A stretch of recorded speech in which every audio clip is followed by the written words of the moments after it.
Margaret Sanger? She said that the most merciful thing that a family could do to one of its young is to kill it. Well, I'm sure that was taken out of context. In this video, I'm going to show you who Margaret Sanger really was and why she founded Planned Parenthood. These 21 quotes by Margaret Sanger reveal the wicked roots of the abortion movement and expose the twisted mindset behind the present-day culture of death. In her own words, Sanger peddles racism, eugenics, contraception, and abortion, while demonstrating a visceral hatred for children, parenthood, marriage, and the Catholic Church. Every quote I'm about to give you has been verified and is well documented. But from my view, I believe that there should be no more babies.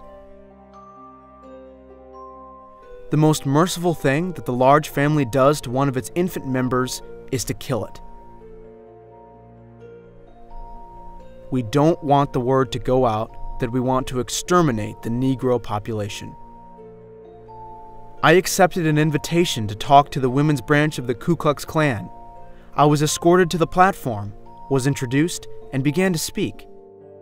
In the end, through simple illustrations, I believed I had accomplished my purpose.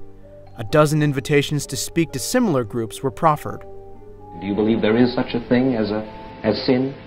Well, I think the greatest sin in the world is bringing children into the world that have disease from their parents, that have no chance in the world to be a human being, practically. Delinquents, prisoners, all sorts of things just marked when they're born. That, to me, is the greatest sin that people can commit. The most serious evil of our times is that of encouraging the bringing into the world of large families.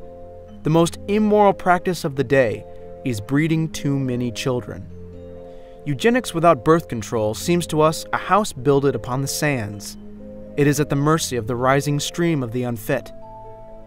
As an advocate of birth control, I wish to take advantage of the present opportunity to point out that the unbalance between the birth rate of the unfit and the fit, admittedly the greatest present menace to civilization, can never be rectified by the inauguration of a cradle competition between these two classes.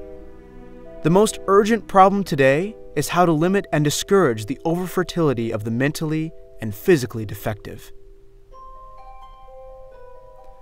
No more children should be born when the parents, though healthy themselves, find that their children are physically or mentally defective.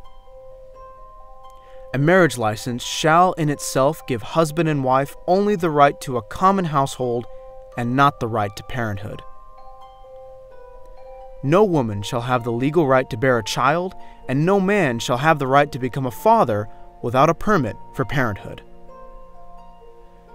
Permits for parenthood shall be issued upon application by city, county, or state authorities to married couples, providing they are financially able to support the expected child, have the qualifications needed for proper rearing of the child, have no transmissible diseases, and, on the woman's part, no medical indication that the maternity is likely to result in death or permanent injury to health. No permit for parenthood shall be valid for more than one birth. Apply a stern and rigid policy of sterilization and segregation to that grade of population whose progeny is tainted, or whose inheritance is such that objectionable traits may be transmitted to offspring. These two words, birth control, sum up our whole philosophy.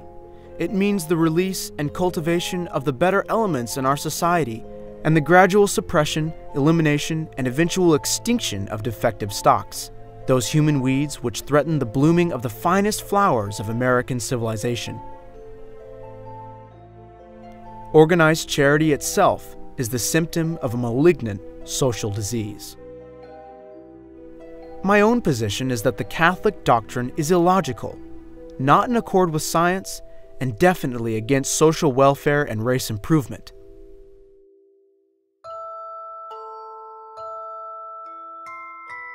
All of our problems are the result of overbreeding among the working class.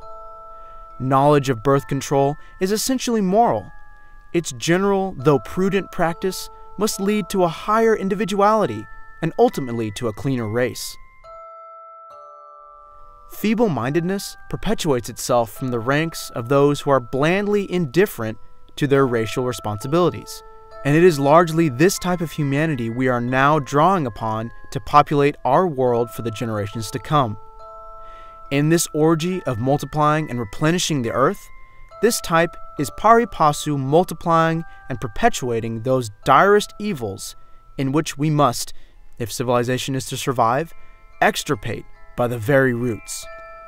Birth control itself, often denounced as a violation of natural law, is nothing more or less than the facilitation of the process of weeding out the unfit, of preventing the birth of defectives or of those who will become defectives. If we are to make racial progress, this development of womanhood must precede motherhood in every individual woman.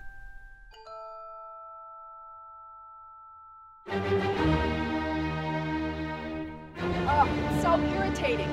You people are so irritating. I can't stand it. Please help us open more eyes to the truth by sharing these quotes.